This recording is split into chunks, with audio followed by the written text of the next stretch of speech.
નમસ્કાર દર્શક મિત્રો, નિર્માણ ન્યૂઝના ખાસ કાર્યક્રમ 0R માં આપની સાથે હું છું ધર્મી નકો।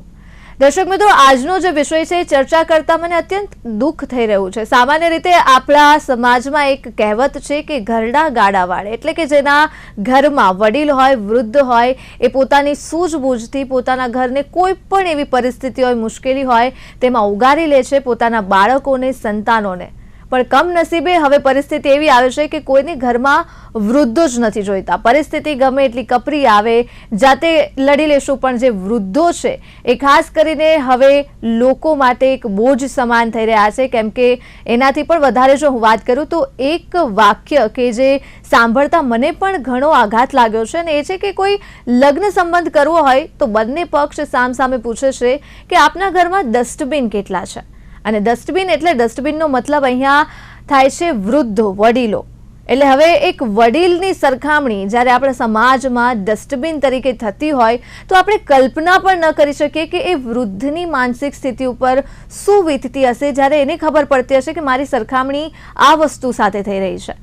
અને આટલી ભયંકર પરિસ્થિતિ વચ્ચે જ્યારે વૃદ્ધોની એ માનસિક સ્વાસ્થ્યની આપણે વાત કરીએ તો એ અત્યંત કથળી રહી છે। આપણે જાણીએ છીએ, અવારનવાર આપણે ફરિયાદ ખૂબ જ કરતા હોઈએ છીએ કે વૃદ્ધો જે છે એ ખૂબ જ ચીડિયા થતા જાય છે, વૃદ્ધો જે છે એમનો સ્વભાવ, પણ એમની સાથે વાત કેટલી વાર કરીએ છીએ, એ કેટલા એકલા છે, આપણે ક્યારેય તેમની સાથે બેસીને કેટલી વાતો કરી છે કે જ્યારે હવે વૃદ્ધાવસ્થામાં છે ને એમાં પણ ખાસ કરીને જ્યારે કોઈ એક એમનું જે પાર્ટનર હોય છે એ ન હોય હયાતમાં, ત્યારે એ વૃદ્ધની શું સ્થિતિ હોય છે એના વિશે આપણે કેટલી જ વાત કરીએ છીએ। અને વૃદ્ધાશ્રમોમાં એ જે હાઉસફુલ થઈ રહેલી સંખ્યા છે કે જે મારી સામે આવે છે, કેટલાય એવા વૃદ્ધાશ્રમ ગુજરાતના છે કે જ્યાં વૃદ્ધોના એડમિશન માટે પેન્ડિંગ લિસ્ટ છે। એટલે ઓલરેડી વૃદ્ધોનું લિસ્ટ હાઉસફુલ છે અને એમાં પણ હજી કેટલા એવા વૃદ્ધો રાહ જોઈ રહ્યા છે કે અમારી જગ્યા થાય તો અમે આ વૃદ્ધાશ્રમમાં આવીએ। એટલે એવી તો કેવી આ પરિસ્થિતિ બગડી રહી છે કે સમાજને પોતાના જ મા બાપ નથી જોઈતા, વૃદ્ધો નથી જોઈતા। અને શા માટે નથી જોઈતા, શા માટે આ વૃદ્ધોના આપઘાતની જે સંખ્યા છે એકાએક વધી રહી છે, આ તમામ સવાલો ઉપર આજે ચર્ચા કરવી છે। ચર્ચા કરવા માટે આપણી સાથે જોડાયા છે ડોક્ટર હિમાની ત્રિવેદી, જેઓ એલ્ડર હેલ્પલાઇનના પ્રોગ્રામ મેનેજર છે। સાથે જોડાયા છે ડોક્ટર રવિ સોની, જેઓ વૃદ્ધાવસ્થા માનસિક સ્વાસ્થ્ય નિષ્ણાંત છે। અને સાથે જોડાયા છે યોગેશ ચુડગર કે જેઓ સામાજિક વિશ્લેષક છે।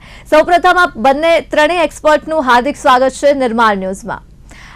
સૌથી પહેલા યોગેશજી, આજે શરૂઆત આપનાથી કરું આ વિષયની, તો જે પ્રકારે આ વિષય સામે આવ્યો છે ને એમાં પણ સૌથી વધારે મને દુઃખદ જે વાક્ય લાગ્યું છે કે એવું પૂછવામાં આવે છે કે આપના ઘરમાં ડસ્ટબિન કેટલા છે। આ વાક્ય સાંભળીને એ વૃદ્ધો ઉપર શું વીતતું હશે? ધર્મી, તમે શરૂઆત કરી છે એવા માણસ સાથે કે જેના આજે 85 વર્ષ થયા છે। હું પોતે અત્યારે 85 વર્ષનો છું, એટલે આ વૃદ્ધની અથવા ડસ્ટબિનની વ્યાખ્યામાં આવી જાઉં, પણ મારા સારા નસીબે મારા ઘરમાં મને ડસ્ટબિન નથી ગણવામાં આવતો, એક વડીલ ગણવામાં આવે છે। હવે આમાં બે પરિસ્થિતિ છે કે હવે કન્યાઓ જે પરણીને આવે છે એને એના મા બાપે એવી સલાહ આપી હોય છે કે તારા સાસુ સસરાને પણ હવે તું તારા મા બાપ ગણજે, પણ એને બદલે હવે આજની યુવાન પેઢી જે છે એ ભણેલી ગણેલી હોય છે। પહેલા તો ભણેલા ના હોય બહુ, એટલે ખાલી સાસરે જઈને ઘર સાચવવાનું એટલી જ વાત હતી, પણ એને બદલે હવે જે બહેનો છે એ ભણેલી હોય, ઘણું ભણેલી હોય, પોતે નોકરી કરતી હોય અથવા બીજો કોઈ વ્યવસાય પ્રોફેશન કરતી હોય, એટલે એના મનમાં પણ એક જાતનો અહંકાર હોય છે કે હું કંઈક છું, મારો વર તો છે જ પણ હું કંઈક છું। એટલે એમને જે સાસુ સસરા હોય એ ગમતા નથી।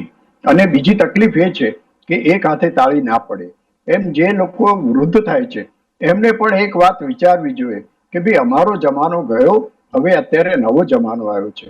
અમારા જમાનામાં એક પેલો ટેલિફોન અમારી આખી સોસાયટીમાં એક જણને ત્યાં હતો, એને બદલે અત્યારે દરેકના હાથમાં ઇન્ટરનેટ વાળો મોબાઈલ આવી ગયો છે, એટલે જમાનો કેટલો બદલાયો છે। એ પ્રમાણે આ વૃદ્ધોએ પણ બદલાવાની જરૂર છે કે ભાઈ અત્યારે જે એક્સપોઝર અમારા બાળકોને મળી રહ્યું છે અમને નહોતું મળ્યું।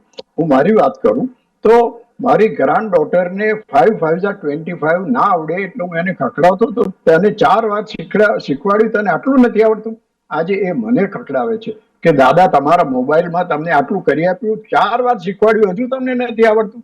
આ પરિસ્થિતિ થઈ છે. હવે જમાનો બદલાયો છે, સમય બદલાયો છે. આ સમય બદલાય એની સાથે વડીલોએ, વૃદ્ધોએ પણ બદલાવાની જરૂર છે. અને આમાં જો તમે તમારો કક્કો ખરો એમ કરીને આજના છોકરાઓને કહો કે તમે આમ જ કરો, આમ જ કરો, તો એ ના ચાલે. આપણા કરતા એમને વધારે દુનિયા વધારે જોયેલી છે અને એમને બહાર બધું એટલું બધું જોવા મળે છે જે અમને જોવા નહોતું મળ્યું. એટલે એક વૃદ્ધ તરીકે હું એમ કહું છું કે જો વૃદ્ધો તરફથી પણ આ જે બાકીના પરિવારને સહકાર આપવામાં આવે અને પોતાની વાત પોતાની પાસે રાખે અને ખોટા સલાહ સૂચનો આપવાના અથવા તો પોતાનો કક્કો ખરો કરાવવાની વાત છે એ ના રાખવી જોઈએ. જ્યારે આવું થાય છે અને એ જ રીતે યુવાનો પણ અત્યારે પોતાની રીતે એમ કે અમે અમારી જિંદગી અમારી રીતે ના જીવીએ, અમારે બહાર જવું હોય, અમારે ફોરેન જવું હોય, અમારે જવું હોય તો આ ડોસા ડોસીને મૂકીને ક્યાં જવું, એમનું કોણ કરે? એટલે આ જે પરિસ્થિતિ ઊભી થઈ છે એમાંથી વૃદ્ધો નથી જોઈતા ઘરમાં અને એમને વૃદ્ધાશ્રમમાં મૂકવામાં આવે છે.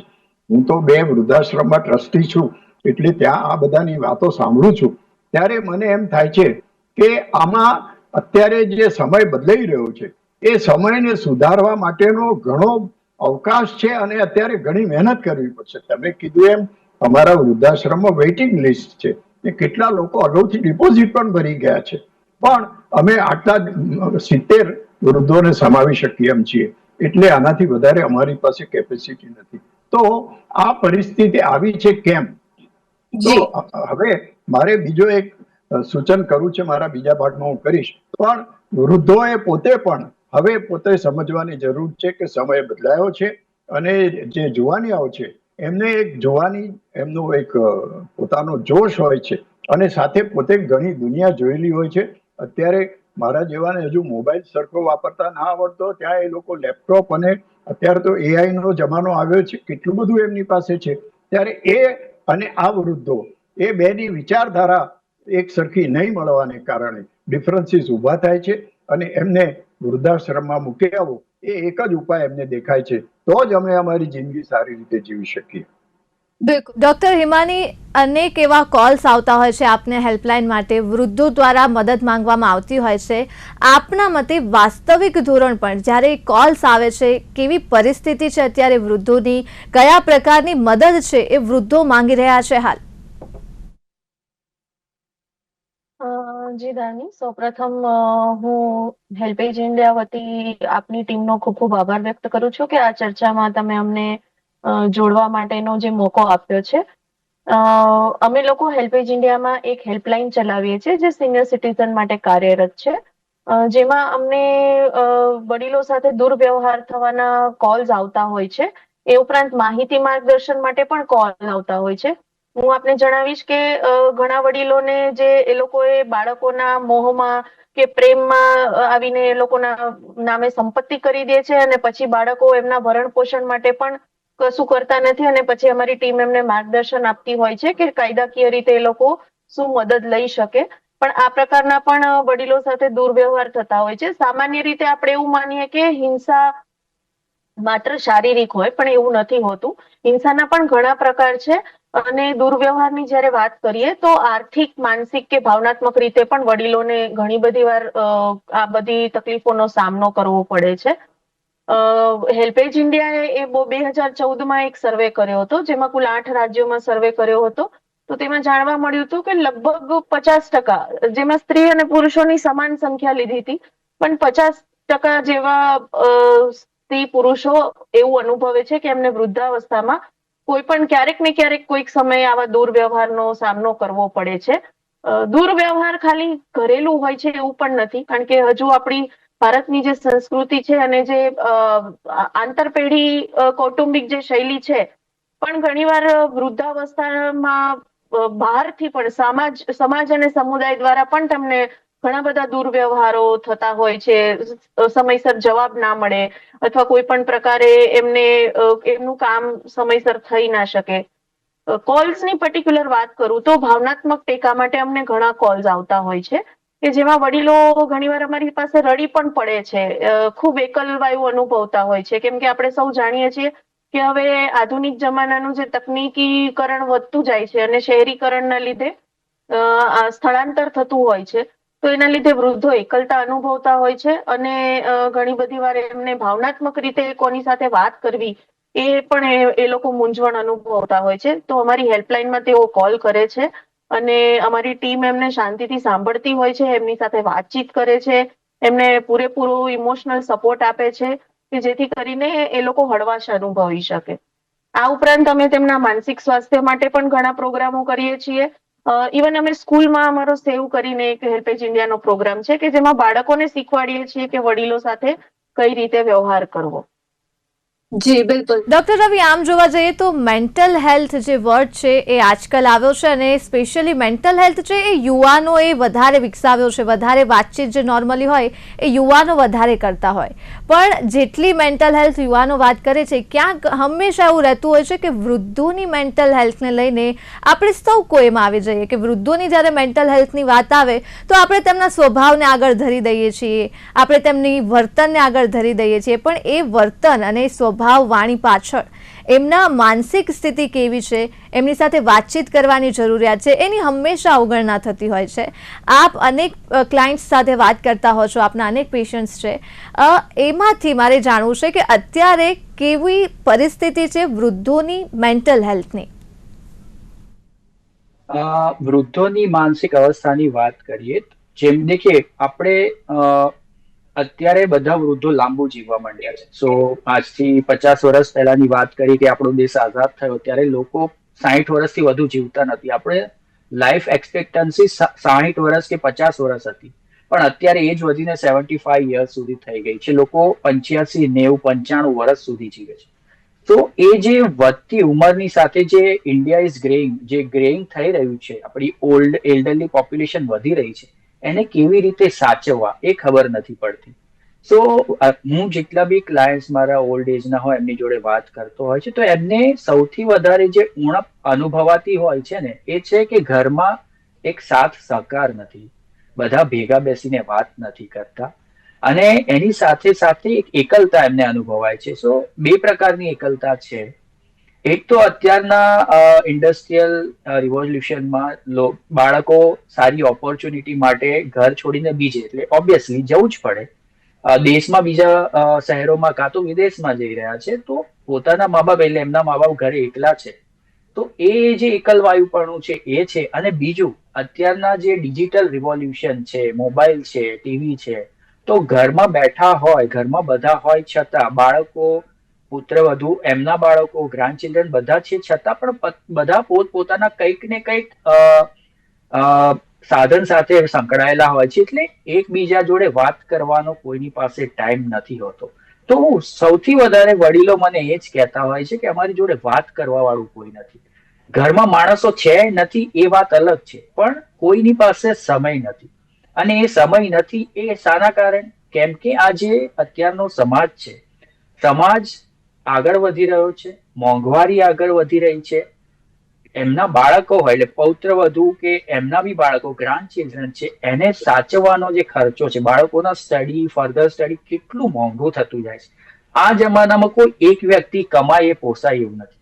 તો હસબન્ડ વાઈફ બંને એટલે એમના પુત્ર અને પુત્રવધુ બંને કમાતા હોય છે. અને આવી પરિસ્થિતિમાં બાળકોનું સ્કેડ્યુલ બી એવું હોય કે સ્કૂલેથી આવે પછી ટ્યુશન, પછી સાંજે સ્પોર્ટ હોય, પછી હોમવર્ક અને વહેલા 10 વાગ્યા પહેલા સુઈ જવાનું હોય, કેમ કે 6 વાગે તો ઉઠવાનું. તો કોઈની પાસે ખાલી સેટરડે સન્ડેનો એક દિવસ બચે જ્યારે બધા ભેગા થઈ શકે, પણ એમાં બી ફેમિલી ટાઈમમાં પુત્રવધુ અને બાળકો બહાર જાય છે. મોસ્ટલી એલ્ડરલી ના પાડે કે અમારે નથી નીકળવું, કાં તો એમનું સ્વાસ્થ્ય સારું ના હોય. તો સમય નથી એ સૌથી મોટો પ્રોબ્લેમ છે ને એ જ સૌથી વધારે કમ્પ્લેન કરવામાં આવે છે. ઘણા વડીલોને એકલવાયાપણાના કારણે, એકલતાના કારણે ઉદાસી અને ચિંતાના લક્ષણો જોવા મળે છે કે એમને એવું ફીલ થાય છે કે હવે અમે નકામા થઈ ગયા છે, અમારું કોઈ જરૂરિયાત નથી.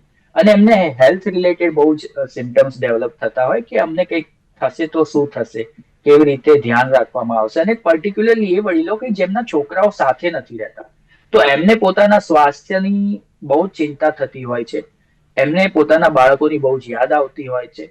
ઓબ્વિયસલી એમના બાળકો એમને તરછોડી નથી દેતા. એ લોકો દિવસમાં 3 વાર 2 વાર એમની જોડે વિડીયો કોલથી સંકળાયેલા હોય છે, પણ એમને એવું ફીલ થાય કે મને અત્યારે જો જરૂર પડી તો મારી સામે આવીને કોણ ઊભું રહેશે, મારું સ્વાસ્થ્યનું ધ્યાન કોણ રાખશે, મને કઈ જરૂર પડી તો એ કોણ કરી આપશે. તો આ બધા લક્ષણો માટે એમના બાળકોએ ઘણી મહેનત કરી હોય છે. એવી ઘણી બધી સર્વિસીસ બી હોય છે કે જે એમનું રોજિંદી ક્રિયાઓ પૂરી પાડે, એમને ઘરે બધી વસ્તુઓ મળી જાય. અત્યારે બધું જ અવેલેબલ છે, છતાં જે હૂંફ મળવી જોઈએ એ નથી હોતી, અને એના કારણે ચિંતા, ઉદાસી, એકલતા અને ધીમે ધીમે ઊંઘની તકલીફો પણ વધતી હોય. ઊંઘતી વખતે એને વધારે પડતા વિચારો આવતા હોય છે, જેના કારણે ઊંઘ ડીલે થતી જાય અને ઊંઘ આવતી નથી. ઊંઘ ઓછી આવવાના કારણે શરીર ખરાબ થવા મળે, શારીરિક સમસ્યાઓ પણ વધતી જાય છે. તો આવા પ્રકારની તકલીફો અત્યારે સમાજમાં સૌથી વધારે જોવા મળે છે. બિલકુલ. એવું તો કયા પ્રકારની પરિસ્થિતિ આવતી હોય છે કે ઘણા એવા વૃદ્ધાશ્રમ જોયા છે, ઘણા એવા વૃદ્ધો જોયા છે કે એ વૃદ્ધાશ્રમમાં લિટરલી રડતા હોય છે પોતાના સંતાનો માટે, અને બીજી તરફ જે પ્રકારે અનેક પ્રકારના કારણોની તમામ પેનલિસ્ટે જે ચર્ચા કરી છે, અનેક કારણો છે, આપણે આજે આ પરિસ્થિતિમાં મુકાયા છીએ, ચર્ચા કરી રહ્યા છીએ, પણ મને એ નથી સમજાતું કે પોતાના જ સંતાન જેમને ઉછેર્યા છે, આખરે એવું કયું કારણ હોય છે કે પોતાના માતા પિતા જો રડતા પણ હોય તેમ છતાં એમને જોવા માટે પણ એ તૈયાર નથી હોતા. એવી તો કઈ પરિસ્થિતિ બદલાઈ જાય છે કે એ સંતાનોમાં એટલી નફરત થઈ જાય છે પોતાના જ માતા પિતા પ્રત્યે? બેન, આમાં સાચી વસ્તુ એ છે કે વૃદ્ધાશ્રમમાં જે લોકો આવે છે એવા વડીલો, એમની સાથે મારે બેસવાનું થાય ત્યારે મારા એક માજી મને કહે છે કે મેં મારા દીકરાને ફોન કર્યો કે મારે તારા બાળકોને, નાના ગલુડિયાઓને મારે રમાડવા છે, તો આ દિવાળીમાં હું ઘેર આવું. ત્યારે એના પુત્રએ જવાબ આપ્યો કે બા અત્યારે ના આવશો, અમે તો આ દિવાળીમાં ગોવા જવાના છે. હવે આ સાંભળીને એ બાને કેવું લાગે? એ બાળકોને મારે રમાડવા છે એની વાત જ નહીં, પણ બાજુ છે એના બદલે એને એમ કેવું છે કે બા તમે ચાલો અમારી જોડે ગોવા. આ પરિસ્થિતિ નથી. અને આમાં જવાબદાર કોણ? કદાચ એનો જે પુત્ર છે એ તો મા પ્રત્યે ઘણી લાગણી ધરાવતો છે, પણ જે પુત્રવધુ અથવા જે બહારથી આવેલી છે એને એટલી લાગણી નથી હોતી, અને એના કારણે પરિસ્થિતિ આવી થાય છે. એવા ઘણા બધા દાખલાઓ મેં જોયા છે કે આ વૃદ્ધો રાત્રે 2 વાગે ઉઠીને નીચે ગાર્ડનમાં ચાલવા નીકળે અને ચિંતા કરી કે પેટે પાટા બાંધીને કેટલી આર્થિક મુશ્કેલીમાં છોકરાઓને ભણાવ્યા, એન્જિનિયર બનાવ્યા, આ કર્યા, અને મને અત્યારે વૃદ્ધાશ્રમમાં મૂકી ગયા, અને મારી સાથે વાત કરવા આવવાનો અથવા તો મહિને 1 વાર મળવા આવવાનો એમને ટાઈમ નથી.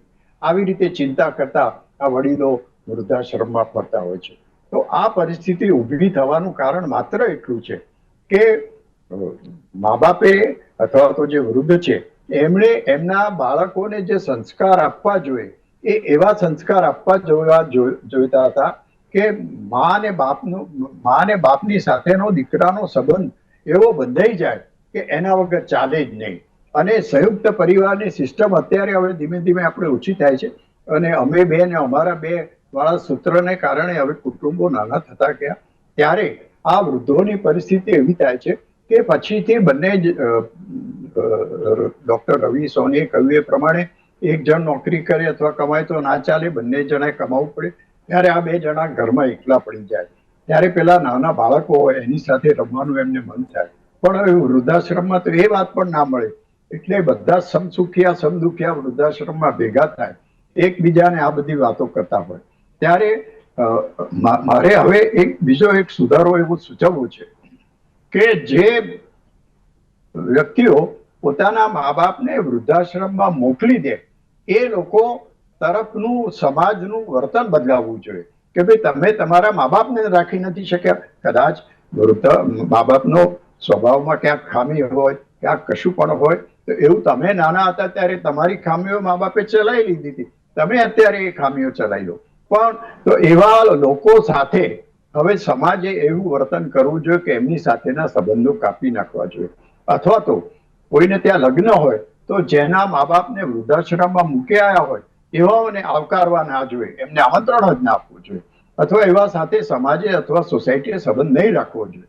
તો ખબર પડે કે ભાઈ અમારી શું સ્થિતિ થાય છે.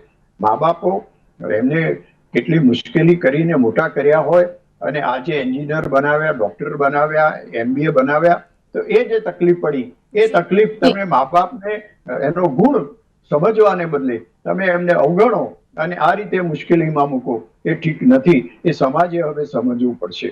એટલે વૃદ્ધાશ્રમમાં જે મારો અનુભવ છે એ પ્રમાણે મોટા ભાગના વૃદ્ધો આવી રીતે આવે છે. અને એક માજીએ તો મને એવું કીધું કે અમારા ઘરમાં જ્યારે ટીવી ચાલતો હોય ત્યારે અમારે એ લોકો ટીવી જોતા હોય ત્યારે અમારે રૂમમાં નહીં બેસવાનું, બહાર વરંડામાં જઈને બેસવાનું. આ કઈ જાતની માનસિકતા તમે વિચારો કે તમે ટીવી જુઓ છો, એમને જોવા દો, એના તમારે કઈ એક્સ્ટ્રા પૈસા ખર્ચવાના નથી, પણ ના, એ નહીં બેસવાનું, એમને બહાર બેસવાનું. આ જાતની પરિસ્થિતિ જે અત્યારે આજના યુવાનોમાં, નવયુવાનોમાં આવી છે એ ખૂબ ચિંતાજનક છે. અને આ પરિસ્થિતિ ઊભી ના થવી જોઈએ. એને માટે મા બાપે બાળકોને જે સંસ્કાર આપ્યા છે એ મૂળભૂત રીતે જવાબદાર છે એવું મારું માનવું છે.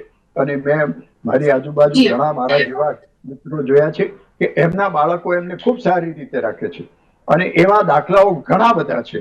પણ કેટલાક નવી આવેલી વહુ અથવા તો કેટલાક બાળકો ખૂબ કમાવાને કારણે મા બાપે તો ગરીબી જોઈ, અમે તો બહુ કમાયા છે, અને એ જે અહંકાર મનમાં આવી જાય છે એના કારણે આ બધી પરિસ્થિતિ ઊભી થાય છે.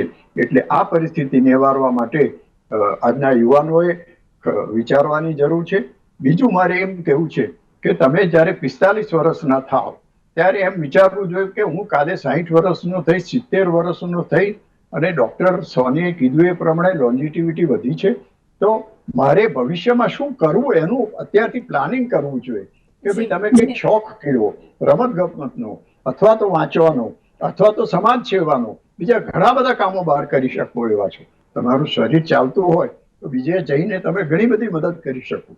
હું અત્યારે સેવાકીય પ્રવૃત્તિ ઘણી કરું છું, અને અત્યારે 85 વર્ષે પણ હું અત્યારે એ બધું કામ કરી શકું છું. અને એના કારણે મને એકલતા નથી લાગતી. મારો દીકરો અને દીકરાની વહુ બંને જોબ પર જાય ત્યારે અમે બે ઘરમાં એકલા હોય તો અમને એવું કંઈ નથી લાગતું કે એકલા પડી ગયા, કારણ કે અમે આવી પ્રવૃત્તિમાં રત રહ્યા છે, અને સમાજે અમને જે આપ્યું એ અમે સમાજને પાછું આપીએ. એ ભાવનાથી સેવા વૃત્તિમાં તમે જો જોડાઓ તો કદાચ વૃદ્ધાવસ્થામાં આ પરિસ્થિતિ ન થાય. એટલે આ વડીલોએ ખાસ ધ્યાન રાખવાની જરૂર છે. બિલકુલ. ડોક્ટર હિમાની સાથે જ જો વાત કરીએ તો અનેક એવા કારણો છે, અને જે પ્રકારે યોગેશજીએ કહ્યું કે સ્વભાવ કોઈ પણ હોય, સ્વભાવ એ માત્ર એક એક્સક્યુઝ છે. એવા કેટલાય બાળકો છે કે જે પોતાના વૃદ્ધોને અત્યારે પણ સાચવીને બેઠા છે, કોઈ પણ પ્રકારનો સ્વભાવ હોય. આપને શું લાગે છે, કયા એવા કારણો છે મુખ્ય? અને ખાસ તો આજે ચર્ચા કરી રહ્યા છે, આ એક બહુ ખૂબ જ વિશાળ સમસ્યા છે. ભવિષ્યમાં જો આ સમસ્યાનો નિકાલ નહીં આવે તો ખૂબ જ સમાજને નુકસાન જવાનું છે. આ જે ચર્ચા કરી રહ્યા છીએ એનું સમાધાન શું છે આ સમસ્યાનું? જી ધાર્મીજી, જેમ મારા વડીલ યોગેશ કાકાએ કહ્યું કે હંમેશા તાળી બે બાજુ વાગે, એટલે દરેક વસ્તુના બે પાસા છે. પણ અત્યારની જે પરિસ્થિતિ છે અને વધતી જતી જે વડીલોની પડકારો અને સમસ્યાઓ છે એને ધ્યાનમાં રાખીને આપણે એક જ કહેશું, મારું આજની જે યુવા પેઢી છે કે આજે જે લોકો પોતાના વડીલોને સાચવી નથી રહ્યા, એમને એક જ પ્રશ્ન છે કે માતા પિતાને ગમે એટલા સંતાનો હોય અને ગમે એવી આર્થિક પરિસ્થિતિ હોય, માતા પિતા ક્યારેય એવું નથી કહેતા કે અમે તમારું ભરણ પોષણ નહીં કરી શકીએ, અથવા તો અમે તમને તમારો જે આર્થિક ખર્ચો છે અથવા તમારું ભણતર છે એ નહીં કરી શકીએ. એમના માટે સમય અને ભોગ આપતા જ હોય છે. તો જ્યારે એમને પાછું આપવાનો સમય આવે છે ત્યારે એ લોકોએ એમના તરફથી મોઢું ના ફેરવીને આ એક જે નૈતિક ફરજ છે એ સમજીને તમામ લોકોએ પોતાના વડીલોનો આદર કરવો જોઈએ. વડીલો વધતી જતી ઉંમરના લીધે એમની ભૂલી જવાની કે ચીડચીડિયાપણીની સમસ્યાઓ હોય છે, પણ ધીરજ રાખીને એમના જે અનુભવો છે એનો સદુપયોગ કરીને જે યુવા પેઢી છે એમણે એક સંકલન સાધીને અને સમન્વયથી આ વસ્તુ માટે રહેવું જોઈએ. ખરેખર વડીલો આખી જિંદગી પોતાને દરેક વસ્તુને પોતાના સપનાઓનો ભોગ આપી અને પોતાના બાળકો માટે ઘણું બધું કરતા હોય છે. તો ક્યારેક વડીલોને પણ એવી અપેક્ષા હોય છે કે હવે અમારા બાળકો અમારું ઘડપણ સાચવી લેશે. એટલે આ બંને તરફ છે કે બાળક જ્યારે મા બાપ પર નિર્ભર કરતું હોય છે ત્યારે મા બાપ એમનું ખૂબ સારી રીતે એમનું આપણે જે કહીએ કે નર્ચરિંગ કરે છે, એમનો ઉછેર કરે છે. એ જ રીતે આપણા જે વડીલો છે એ એક રીતે આપણા બાળકો સમજીને એમનું ઘડપણમાં આપણે એમનો એ રીતે ઉછેર કરવો જોઈએ, એવું મારું સુચાવ છે. બિલકુલ. અને ડોક્ટર રવિ, છેલ્લે એ જ સવાલ કે જે પ્રકારે આપણે હંમેશા વાત કરતા હોઈએ છીએ કે વાતચીતથી માનસિક સ્વાસ્થ્ય કોઈ પણ વ્યક્તિનું સારું બની શકે, પણ એવા અઢળક ઘરો છે આપણા ભારત દેશમાં કે જ્યાં કમ્યુનિકેશન ગેપ છે, જનરેશન ગેપ છે. વાત કરવામાં, સવાલ પૂછવામાં કે તમારા દિલમાં શું રહ્યું છે, તમને શું દુઃખ છે, એ સંતાન માતા પિતાને પૂછે કે પછી માતા પિતા સંતાનને પૂછે, કરી જ નથી શકતા. આપને શું લાગે છે કે આ એક જનરેશન ગેપ પણ ખૂબ વિશાળ ચર્ચા માટેનો વિષય છે? આ પડકારની સામે જ્યારે વૃદ્ધોના માનસિક સ્વાસ્થ્યની વાત કરીએ છીએ તો કયા પ્રકારે બાળકોએ વર્તન કરવું જોઈએ જેથી આ વધતા આપઘાત છે ક્યાંક અટકાવી શકે, જે વૃદ્ધોની આંખમાં આવતા આંસુ છે ક્યાંક ઓછા થઈ શકે? ના, સાચી વાત કરી. એટલે આ બધી વસ્તુઓથી બચવા માટે કે આને ઓછું કરવા માટે અમુક પ્રકારના આપણે એવા સ્ટેપ્સ લઈ શકાય. બાળકોએ એ વસ્તુનું ધ્યાન રાખવું પડે કે જો જ્યારે એ લોકો નાના હતા, તમે નાના હતા ત્યારે તમારા મા બાપે બી ઘણી બધી તમારી વાતો, તમારા વર્તન બધું સહન કર્યું છે ને તમને મોટા કર્યા છે, તમને ભણાયા છે, તમને એવા બનાયા છે કે તમે કમાઈ શકો છો.